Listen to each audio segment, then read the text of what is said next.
L'invité d'i24 News ce soir dans cette édition spéciale, c'est Éric Zemmour. Bonsoir. Bonsoir. Vous êtes le président du parti Reconquête en France et vous achevez une visite de plusieurs jours ici en Israël. Avant de revenir sur ce que vous avez vu, ce que vous avez entendu, surtout, je voudrais vous demander ce que vous pensez des derniers développements et notamment de la position de la France face à Israël. La France qui avait exprimé une très forte solidarité au début de ces attaques terroristes et de cette guerre et qui hier soir, par un communiqué du Quai d'Orsay, s'inquiète de voir des victimes civiles dans des bombardements de Tsahal à Gaza. L'ONU commence à parler de possibles crimes de guerre. Est-ce que vous pensez que cette solidarité est en train de s'effriter ? Vous savez, la solidarité fut immédiate, à la fois du gouvernement français et de la population française. Et je pense que c'est ça qu'il faut d'abord retenir. C'est une chose nouvelle, mais qui est légitimée par l'incroyable barbarie de ces attaques et le choc qu'a subi la population française et donc le gouvernement français. Mais la vérité, je le dis depuis longtemps, c'est que le problème d'Emmanuel Macron, c'est que il est de plus en plus le président de deux peuples, car il y a deux civilisations sur le sol français, qui, selon le mot d'un de ses anciens ministres d'ailleurs, sont côte à côte pour l'instant avant d'être face à face. C'est ce que je dis depuis des années, on ne peut pas avoir deux civilisations sur le sol français. Et le problème, c'est qu'on les a acceptées, et qu'aujourd'hui, M. Macron, un jour, il donne quitus et il donne satisfaction au premier peuple, et le lendemain, comme il est hanté par la peur de la guerre civile et à tout le moins de nouvelles émeutes, comme on en a eu en juillet, il donne satisfaction à la seconde. Voilà, je crois, le problème de fond. Maintenant, il y a un second problème, qui est important, mais qui n'est pas aussi substantiel, évidemment, parce que là, il touche à la réalité de la France actuelle. Le deuxième, c'est le Quai d'Orsay et la politique étrangère de la France. Je vais aller vite pour ne pas, parce qu'on pourrait parler des heures, mais le général de Gaulle a laissé une stratégie tout à fait bien pensée, qui s'appliquait au Moyen-Orient, mais pas seulement, et qui était que la France, qui n'avait plus la taille d'une énorme puissance, d'un super grand, pour tenir son rang, devait être le protecteur des petites nations. Le Québec, le Cambodge pendant la guerre de Vietnam, Israël. Vous savez, quand il aimait et d'ailleurs sincèrement admirait Ben Gurion. Et puis, les Palestiniens, qui étaient un mouvement national en émergence et qui se forgeait, vous vous en souvenez comme moi, en miroir avec le mouvement sioniste, qui était lui-même un mouvement issu des mouvements de nationalité européens. Je crois que cette situation a changé. Et que la position française, qui était de dire il faut deux États pour deux nations, etc., n'est plus adaptée à la réalité. Parce que tout simplement, le Hamas et le mouvement islamiste en général d'ailleurs a modifié les conditions du mouvement palestinien. Le mouvement palestinien, qui était un mouvement laïque, politique, territorial, avec une OLP qui était d'ailleurs composée essentiellement parmi ses dirigeants de chrétiens, et qui avait essayé de forger, encore une fois, sur le modèle des nations européennes, un sentiment national. Aujourd'hui, le Hamas, depuis une vingtaine d'années, a islamisé tout cela, a ottomanisé même. Vous savez, de l'Empire ottoman, on apprend l'histoire de l'Empire ottoman plus que des populations palestiniennes. On enseigne les auteurs ottomans plus que le grand poète palestinien Mahmoud Darwish. Vous voyez, c'est des symboles tout ça. Donc, le Hamas, vous connaissez évidemment sa devise, il n'y a pas les Palestiniens dedans, il y a le Coran qui est la Constitution, et il y a le djihad qui est le chemin et mourir pour Allah. Vous voyez, on est loin des mouvements nationaux européens, des Allemands, des Italiens, etc. Donc la France, j'en viens là, parce que je pense ça depuis quelques années, et là ça se précise, comme je pense que nous sommes rentrés dans une nouvelle phase, que le général de Gaulle aurait tout à fait analysé de façon brillante, comme il le faisait à chaque fois, de guerre de civilisation et non pas d'opposition de mouvement national, je pense que la France doit changer radicalement son logiciel. Ce que le Quai d'Orsay ne fait pas, il annonce des éléments de langage vieux de 40 ans qui avaient leur justification et leur intelligence dans un cadre qui existait et qui, pour moi, n'ont plus lieu d'être. Alors, j'entends ce que vous dites quand vous parlez des deux peuples auxquels s'adresse Emmanuel Macron, mais quand même, si on prend la question, et vous y avez été confronté ici, vous avez rencontré des familles d'otages israéliens, on n'a pas l'impression qu'en France, beaucoup de ces deux peuples sortent dans la rue pour réclamer la libération de ces otages, parmi lesquels des enfants, ce qui est une situation qui apparaît insupportable à tout un chacun. Et pourtant, il n'y a pas de mobilisation dans les rues de qui que ce soit, si c'est de la communauté juive. Je pense que s'il n'y a pas de mobilisation, je pense que vous vous trompez. Je le dis sincèrement, je suis suffisamment vieux pour avoir connu, même quand j'étais enfant, la France d'avant la guerre des 6 jours. J'ai connu depuis, et j'ai connu dans les années 80, 90, 2000, etc. Je pense qu'il y a un vrai changement. J'ai le sentiment, et c'est ce que je vis en France, que jamais le peuple français n'a été aussi proche du peuple israélien depuis les années 50-60.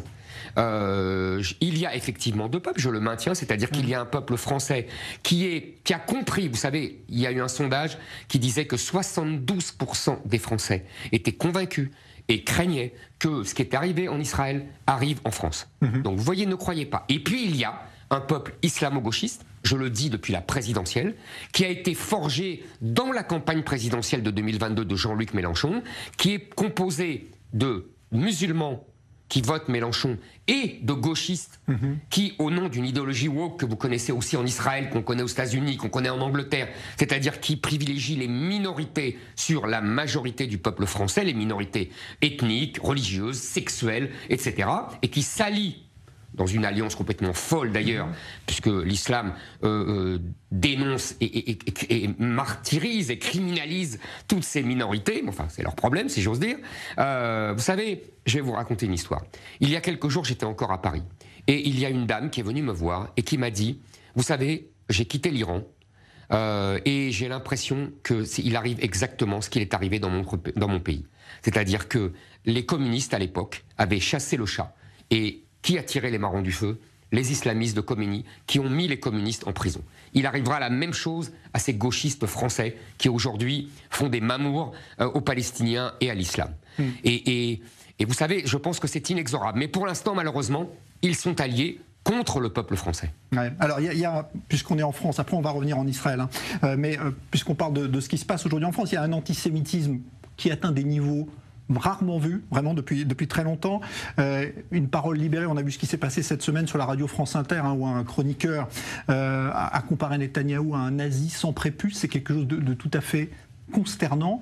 Est-ce que vous comprenez aujourd'hui pourquoi, parce que vous n'étiez pas de cet avis il y a quelques années, pourquoi certains juifs victimes d'antisémitisme et d'attaques terroristes antisémites en France préfèrent enterrer leurs victimes ici en Israël plutôt que en France? Je sais pas que je n'étais pas d'accord. J'essayais d'analyser ce que ça signifiait et je m'attristais de voir que des gens enterrent leurs morts en dehors de la France alors qu'ils étaient citoyens français. C'était ça mon depuis.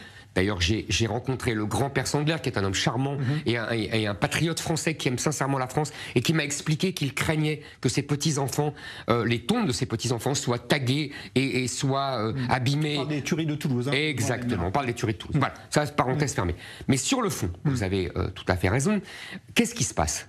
Il y a une montée de l'antisémitisme qui est corroborée, qui est provoquée et qui est proportionnelle à la montée de l'immigration arabo-musulmane.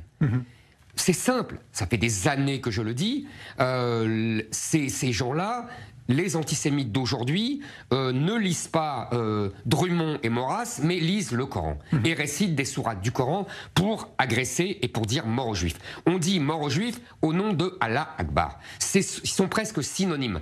Et comme je le dis toujours, vous savez, les islamistes ont une phrase qui est très significative et que j'explique toujours à tous mes compatriotes français, c'est « après le samedi, il y a le dimanche ». On s'en prend d'abord aux juifs et puis on s'en prend aux chrétiens. C'est la logique du djihad. Et là où vous avez raison, c'est que à ce corpus antisémite de l'islam millénaire, puisque c'est dans les textes, c'est dans les récits, c'est dans les légendes, c'est dans la tradition, la fameuse histoire, vous savez, du rocher, Dieu qui dit aux musulmans, le rocher derrière toi, tu peux frapper le juif, etc., etc.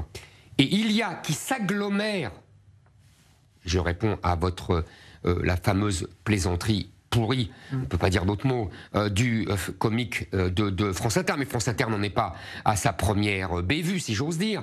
C'est ce que je vous ai dit, c'est ces gauchistes woke, bien pensants, qui veulent à toute force se soumettre à l'islam conquérant. Ce sont déjà des dhimmis. Ils ont déjà dans la mentalité de dhimmis.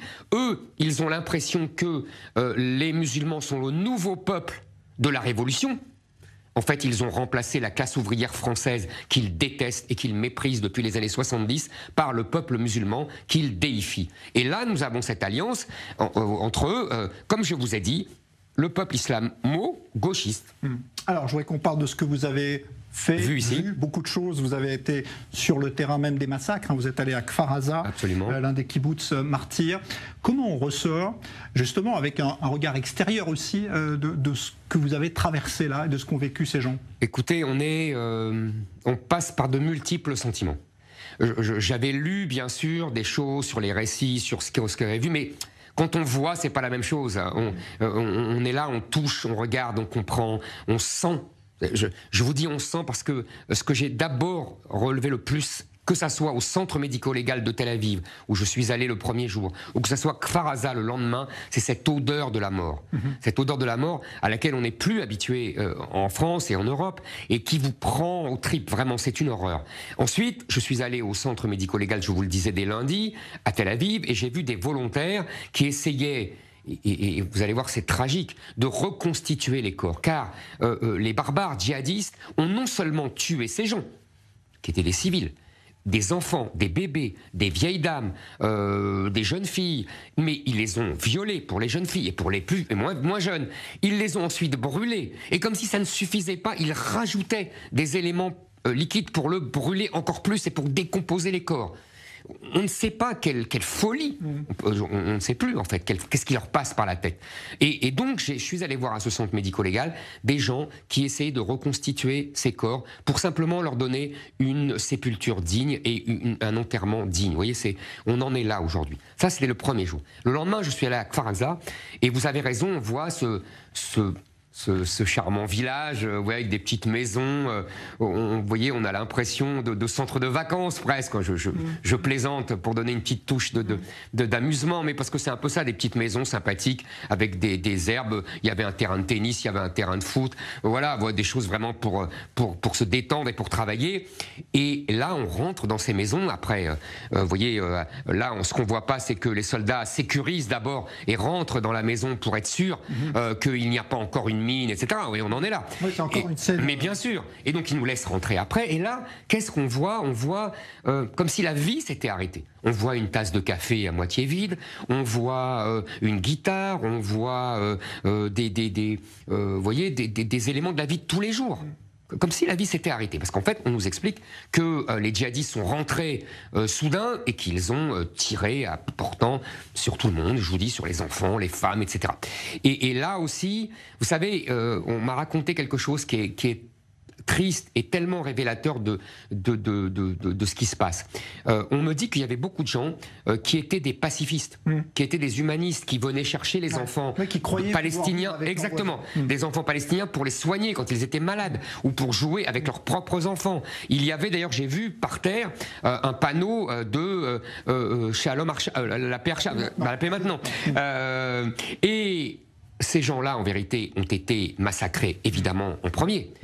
Et ça me rappelle, vous savez, une phrase que je cite souvent d'un grand philosophe français qui s'appelle Julien Freund et qui répondait ainsi aux pacifistes qui lui disaient il ne faut pas distinguer entre l'ami et l'ennemi, vous voyez, c'est ce distinguo. Et il leur répondait, mais vous savez, peut-être que vous ne voulez pas désigner d'ennemi, mais ça ne sert à rien et on s'en moque parce que c'est l'ennemi qui vous désigne. Et vous pourrez dire « mais non, je veux être en paix avec tout le monde ». L'ennemi vous désignera comme son ennemi et, ajoutait-il, selon la formule, vous savez, célèbre de Voltaire qu'on apprenait à l'école, vous ne pourrez pas cultiver votre jardin. Et c'est ça, ces gens-là. Ils ont voulu cultiver leur jardin, ils ont voulu être des gens gentils, parce qu'ils l'étaient, qu'ils voulaient vivre en paix et avec tout le monde, et l'ennemi les a désignés. Vous savez, c'est philosophiquement terrible. C'est une image, effectivement, qui symbolise parfaitement ce qui s'est passé. Merci, Éric Zemmour, d'être passé Merci à vous. Par ce studio d'i24 News pour achever votre visite ici en Israël. Merci de m'avoir reçu.